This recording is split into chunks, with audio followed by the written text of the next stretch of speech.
이스라엘은 3대 절기, 즉 6월절, 77절, 초막절이 있습니다. 이 세 절기는 하나님께 대한 감사의 절기입니다. 6월절은 어린 양의 피로 애굽에서 살아온 것에 대한 감사요, 77절은 맥추절이라도 하며 초실절이라도 하는데 이는 미래 첫 수확에 대한 감사요, 초막절은 수장절이라고도 하여 추수한 곡식을 저장하게 하신 하나님께 감사하는 절기입니다. 그렇다면 하나님은 구원하시어낸 백성들의 삶 전체를 지켜주시고 돌봐주시고 계시다는 것이 아닙니까? 그리고 우리 구원받은 믿음의 백성들은 그 하나님의 구원하심과 보호하시고 지켜주시며 돌봐주심에 대한 감사는 당연한 것이며 이 감사야말로 하나님께 대한 우리의 신앙의 고백이어야 할 것입니다. 사실 오늘은 추수감사절입니다. 추수감사절은 교회의 역사에서는 신앙의 자유를 찾아 새로운 대륙에 갖은 고난과 역경을 견뎌내고 정착한 청교도인들이 첫 해의 수확물을 가지고 신앙으로 하나님께 감사해서 예배드렸던 절기를 말하는 것입니다. 어떤 의미에서 추수감사절은 구약의 수장절과 비슷하지만 엄밀한 의미에서 차이를 갖고 있습니다. 왜냐하면 수장절은 하나님께서 주신 풍성한 추수에 대한 감격과 감사입니다. 그러나 추수감사절은 지극히 적은 추수의 수확물이었지만 신앙의 자유를 누리는 감격과 감사로 드려진 예배이며 축제였습니다. 그렇다면 신앙인들이 하나님께 감사하는 것은 물질적인 풍성함이 있는 것이 아니라 예수 그리스도로 말미암아 베풀어지는 구원의 은혜와 보호와 지켜주심에 대한 감사인 것입니다. 우리는 이런 절기를 통해서 더욱더 하나님께 대한 구원과 보호하심과 장차 있을 영광을 위해 예배하며 감사하는 신앙을 가져야 할 것입니다. 그래서 성경이 우리에게 하나님께 감사라고 하는 것은 하나님에 대한 구원의 은혜와 현실적인 보살핌과 장차 천국에서 베풀어질 풍성한 은혜의 영광을 이해사라고 할 것입니다. 오늘 본문 4절도 감사함으로 그의 문에 들어가며 찬송함으로 그의 궁정에 들어가서 그에게 감사하며 그의 이름을 송축하라고 말씀하고 있습니다. 그럼 우리는 왜 하나님께 감사하는 삶을 살아야 하는지 함께 말씀을 통해 은혜 나누기를 원합니다. 자, 우리는 하나님께 왜 감사해야 합니까? 첫째, 그가 우리의 하나님이요 우리의 창조자이시기 때문입니다. 본문 3절에 여호와가 우리 하나님이신 줄 너희는 알지어다. 그는 우리를 지으신 이요 라고 했습니다. 여기서 여호와가 우리 하나님이시라고 했습니다. 여러분, 하나님이라는 개념은 신이라는 말입니다. 그래서 다른 많은 나라 민족들도 각기 자신들의 신을 하나님이라 하며 섬기고 있습니다. 그렇다면 지금 성경에 말하는 여호와는 많은 나라 민족들에게 오르내리는 그런 신이 아니라 이스라엘 백성들의 조상인 아브라함과 이삭과 야곱에게 언약을 하셨던 이스라엘의 하나님을 여호와라고 하는 것입니다. 그래서 이스라엘의 유일신을 여호와라고 하는데 그가 이스라엘 백성들을 애굽에서 구원하여 내시기로 이스라엘의 조상들과 언약하신 분이시기 때문인 것입니다. 실제로 하나님은 아담으로 하여금 언약을 세웠고 노아를 통해 이 언약을 보존하였으며 아브라함을 통해 언약을 더욱 발전시켰고 모세를 통해서는 율법으로 나타나셨으며 다윗 왕국을 통해 구체적인 다스림으로 나타나셨습니다. 그리고 예수 그리스도를 이 땅에 보내 우리를 대신하여 죽으심으로 죄와 사망에서 구원하심으로 언약을 성취하신 것입니다. 그래서 여호와의 이스라엘의 하나님을 언약의 하나님이라고 하는 것입니다. 이로써 하나님의 백성들은 세상의 백성들과 구별됨으로 인하여 성도라고 합니다. 우리에게는 하나님의 거룩한 백성, 거룩한 하나님의 자녀가 된 것입니다.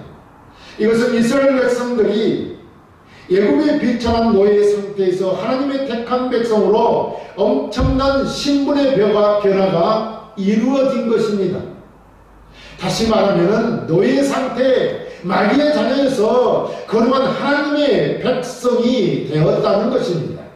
그래서 이스라엘 백성들은 애굽에서 그들을 건져낼 자가 바로 여호와 하나님을 알게 되며 하나님께서는 그들의 조상들에게 약속하셨던 가나안 땅으로 인도하시며 그것을 그들에게 주어 영원한 기업으로 삼겠다는 구원의 계획을 모세에게 말씀하셨습니다. 이 같은 구원 계획은 바로 영적 이스라엘인 우리들을 향한 하나님의 구원 계획을 상징적으로 보여주는 것입니다. 이 하나님을 이스라엘은 여호와라고 하였고 그분이 바로 참되신 우리의 하나님이시오 우리를 그의 백성 삼으신 것입니다. 우리가 믿고 섬기며 감사하고 찬양하는 신은 세상 사람들이 만드는 데서 믿고 섬기는 그런 신이 아니라는 것입니다. 이 하나님이 누구신지를 너희는 알라고 하는 것입니다. 그가 누구입니까? 바로 우리의 하나님 여호와 하나님이시요 그는 우리의 아버지가 되시는 분이신 것입니다. 또한 오늘 본문은 여호와 하나님 그분이 우리를 지으신 분이시라고 말씀합니다. 바로 우리를 지으신 창조주가 되신다는 것입니다. 우리가 믿는 하나님 여호와 하나님께서 우리 인간을 어떻게 창조하셨습니까? 구소석적으로 보면은 하나님은 먼저 천지를 만드시기 전에 우리를 택하셨다고 말합니다. 그리고 그 시대를 따라 우리를 이 땅에 나게 하셨으며 부르셔서 예수 그리스도 안에서 그 택한 자들을 믿음으로 구원하여 하나님의 백성, 하나님의 자녀가 되게 하셨습니다. 이를 우리는 재창조라고 말합니다. 그리고 그 만물의 창조 순서를 보면 우리가 믿는 여호와 전능하신 하나님께서는 먼저 모든 만물을 창조하시고 하나님이 만드신 모든 만물을 다스리고 지배하고 관리하도록 맨 마지막에 인간을 하나님의 형상대로 창조하셔서 에덴 동산에 두어 갈리게 하셨다고 말씀합니다. 이는 우리 하나님께서 우리를 어떻게 만드셨으며 무엇을 위해 만드셨는지를 분명하게 알려주고 있습니다. 그렇습니다. 하나님은 우리의 창조자가 되시며 우리는 그의 피조물입니다. 우리는 하나님과의 관계를 먼저 알아야 어떻게 살아야 하는지를 알 수 있는 것입니다. 내 마음대로 생각한 대로 사는 것이 아니라 창조주의 뜻을 따라 그분을 믿으며 감사와 찬송으로 살아가는 것이 우리의 본분이라는 것입니다. 그래서 하나님은 우주 만물을 통치하시고 주관하시는 창조주이시며 우리를 구원하신 구주가 되신다는 것이며 우리는 그의 백성이요 그의 자녀라는 것입니다. 또 우리가 하나님께 감사해야 함은 둘째로 하나님이 우리를 보호하시고 양육하시는 분이시기 때문입니다.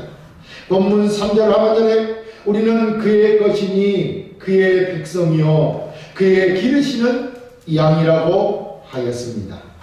여기 우리는 그의 것이니 이 말씀은 우리가 철저히 하나님의 소유라는 것입니다. 마귀의 소유가 아니라는 것입니다. 하나님이 우리를 구원하신 하나님의 자녀요 그의 소유된 백성이라는 것입니다. 사실 하나님이 만물을 창조하셨으니 세상의 모든 것이 다 하나님의 것입니다. 그런데도 이스라엘을 내 소유라고 하는 것은 바로 온 세계가 하나님의 것이지만 하나님의 언약을 지키는 이 백성, 이스라엘만이 나의 가장 아끼는 보배로운 소유로 삼겠다는 의미를 가지고 있습니다. 저와 여러분 영적 이스라엘입니다. 잊지 말아야 됩니다. 우리가 바로 언약의 백성인 영적인 이스라엘이라는 것입니다. 그리고 우리는 피조물로서 우리 존재의 주인이 바로 창조주 하나님이시라는 것을 잊지 말아야 됩니다. 세상 사람들은 창조주 되시는 하나님의 존재를 모르기 때문에 자신이 바로 자신의 삶의 주인이라고 생각하며 심지어 자신이 신을 고안하고 만들어내어 섬기기까지 합니다. 바울은 그래서 스스로 지혜에 따라 어리석게 되어 썩어지지 아니하는 하나님의 영광을 썩어질 사람과 새와 짐승과 겨다니는 동물 모양의 우상으로 바꿨느니라 라고 말하고 있는 것입니다. 세상 사람들은 자신들이 지혜 있다고 하지만 어리석어서 썩어질 것들을 신이라고 믿고 섬긴다는 것입니다.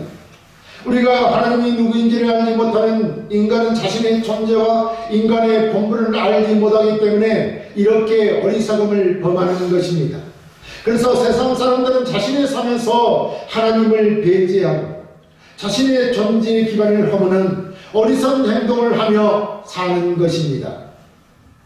하지만 우리는 그의 백성이요 그의 기르시는 양입니다. 우리가 어떻게 하나님의 백성이 될 수 있습니까? 사실 우리 인간은 하나님께 범죄하고 타락하여 하나님을 따라 세상의 권세 잡은 자를 따랐습니다. 그리고 악한 마귀의 종이 되었습니다. 그러나 하나님께서는 그의 아들 독생자 예수 그리스도를 창세전에 계획하신 대로 세상에 보내시어 십자가에 피 흘리심으로 우리를 그의 핏값으로 사셨습니다. 그래서 우리는 그의 소유가 되었고 그의 백성이 된 것입니다. 이런 하나님의 소유된 백성을 감히 어느 누가 건드릴 것이며 빼앗아갈 수 있겠습니까? 요한복음 10장 28, 29절에 내가 그들에게 영생을 주느니 영원히 멸망하지 아니할 것이요 또 그들을 내 손에서 빼앗을 자가 없느니라. 그들을 주신 내 아버지는 만물보다 크시니 아무도 아버지 손에서 빼앗을 수 없느니라. 우리는 하나님의 소유입니다. 그가 마귀의 손에서 우리를 건져내셨습니다.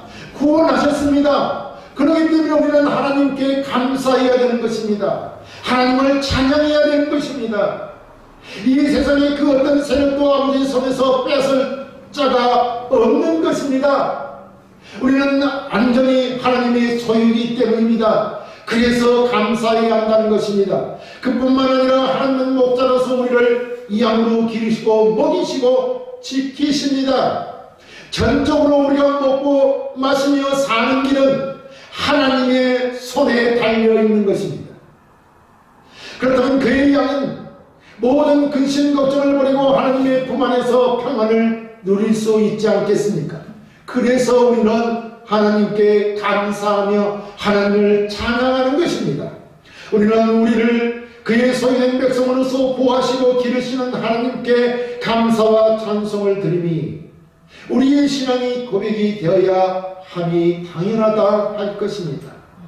또 우리가 하나님께 감사해야 하는 셋째로 하나님의 선하심과 인자하심이 영원하시기 때문입니다.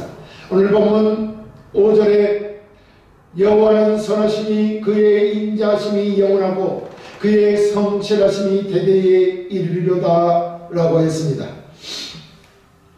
여기 하나님은 선하시니라고 하시면 하나님이 우주 만물을 창조하시고 그냥 버려두시는 것이 아니라 친히 그의 백성들을 구원하시고 돌보시는 모든 일들이 매우 선하시다는 말씀입니다. 사실 우리가 고난 중에 있을지라도 하나님은 모든 것을 합력하여 우리 인생에 유익하게 하시는 분이십니다. 그가 선하시기 때문에 그리하시는 것입니다. 그리고 그의 인자하심이 영원하고 그의 성실하심이 대대에 이른다고 하였습니다. 하나님의 인자하심은 하나님의 자비와 긍휼 그리고 사랑하심을 말합니다. 이런 것이 영원하다는 말씀입니다. 또 하나님의 성실하심이 대대에 이른다고 하시면 하나님의 선하심과 인자하심을 오고 가는 모든 세대에게 구원으로 은혜를 베푸신다는 것입니다. 그리고 그 모든 세대들을 하나님께서 보호하시고 지키신다는 것입니다. 그 사랑하심으로 죄인들에게 구원을 베푸시고 계시다는 말씀입니다. 그렇다면 하나님께서는 죄인들을 사랑하시기에 독생자를 보내 구원하시고 끝까지 돌보시며 인도하시는 하나님의 구원적인 행위를 잘 나타내고 있다는 말씀이 아니겠습니까? 하나님은 악인과 선인에게도 골고루 해를 비추시고 때를 따라 비를 내리신다고 하였습니다. 회개하는 자에게는 과거의 죄를 기억지 아니하시고 용서하는 분이시요 그를 사랑하는 자에게 인색함이 없이 크고 놀라운 풍성한 복을 내리시는 분이라고 하였습니다. 우리의 인간의 감정과 성품은 수시로 바뀌지만 하나님의 그 선하심과 인자하심은 영원히 성실하시다는 것입니다. 변함이 없다는 말씀입니다. 우리 인간의 마음은 참으로 간사합니다. 초속으로 변하는 것이 우리 인간의 마음입니다. 그러기에 인생은 정말 믿을 것이 못 된다는 것입니다. 돈도 건강도 친구도 믿을 것이 못 됩니다. 우리가 믿는 세상의 모든 것들은 우리가 그것을 의존하고 믿을수록 더 큰 실망을 얻게 된 것입니다. 그러나 하나님의 선하심과 인자하심은 우리 하나님의 성실하심으로 영원하시다는 것입니다. 우리는 그 하나님을 신뢰할 만하며 믿는 자는 그 누구도 실망에 빠지게 하지 아니하십니다. 이렇게 하나님의 선하심과 인자하심이 영원하기에 우리는 그분을 신뢰하고 그분을 섬길 수가 있다는 말입니다. 그래서 우리를 사랑하시되 끝까지 사랑하시는 영원하신 하나님을 우리는 찬양할 수밖에 없는 것입니다. 그분 앞에 감사할 수밖에 없는 것입니다. 그래서 우리는 늘 인자와 성실하신 하나님께 감사를 드려야 한다는 말입니다. 우리가 어떠한 고난을 당한다 할지라도 다시 한번 하나님의 은혜와 은총을 깨닫고 감사할 수 있어야 한다는 것입니다. 이제 성숙한 신앙으로 무엇을 더 받으려는 소망보다는 이미 받은 은혜, 구원의 은혜, 보살피고 지금도 지켜주시는 은혜, 또 앞으로 장래에 있을 하나님의 우리에게 주실 그 풍성한 은혜, 그 은혜에 감사하며 살아야 할 것입니다. 사랑하는 성도 여러분, 하나님은 저와 여러분을 만세전에 택하셨습니다. 이 세상을 만드시기 전에 이미 우리는 택함을 받은 자들입니다. 그리고 그 택하신 자들을 그 시대를 따라 이 땅에 나게 하셨습니다. 내가 이 땅에 나온 것은 하나님이 나게 하신 것입니다. 우리의 부모를 통해서 하나님께서 이 땅에 나를 나게 하셨다는 것입니다. 그렇기 때문에 우리를 지으신 분은 창조주 하나님이시라는 것입니다. 그리고 그 지으신 자들을 예수 그리스도로 구원하시고 그 구원한 자들을 보호하시고 지켜주십니다. 우리가 하나님께 감사함으로 하나님 전에 나아가면 감사하며 그의 이름을 찬양할 때까지 그의 선하심과 인자심을 가지고 성실하심으로 우리를 돌보시고 지켜주실 것입니다. 여러분, 오늘 그 추수감사드립니다. 하나님의 신실한 청교도들이 그들을 향해 퍼부어지는 핍박과 한란을 피하여 신앙의 자유를 찾아 도착한 신들께서 천농사를 지어 추수감사의 예배를 드림으로 하나님께 감사했습니다. 결코 그들은 풍성한 수확을 거두어서 감사한 것이 아니라 우리를 구원해 주시고 우리를 지켜주신 그 하나님의 놀라운 은혜에 감사를 드린 것입니다. 그는 먹을 것을 주십니다. 그는 하나님께서는 우리의 생명을 보호하여 주십니다. 지금도 지켜주고 계십니다. 그분께 특별한 날 주세의 감사의 의미를 담아 우리가 하나님께 감사를 드리는 것입니다. 그들이 얻은 것은 비록 작은 수확물이었으나 그것은 그들의 생명을 유지하는 가장 귀중하고 소중한 것이었으며 그것으로도 너무 감사한 하나님의 은혜였음을 그들은 깨달았습니다. 오늘 우리도 하나님의 이 권하심과 늘 돌보심에 감사할 줄 아는 신앙인이 되어야 할 것입니다.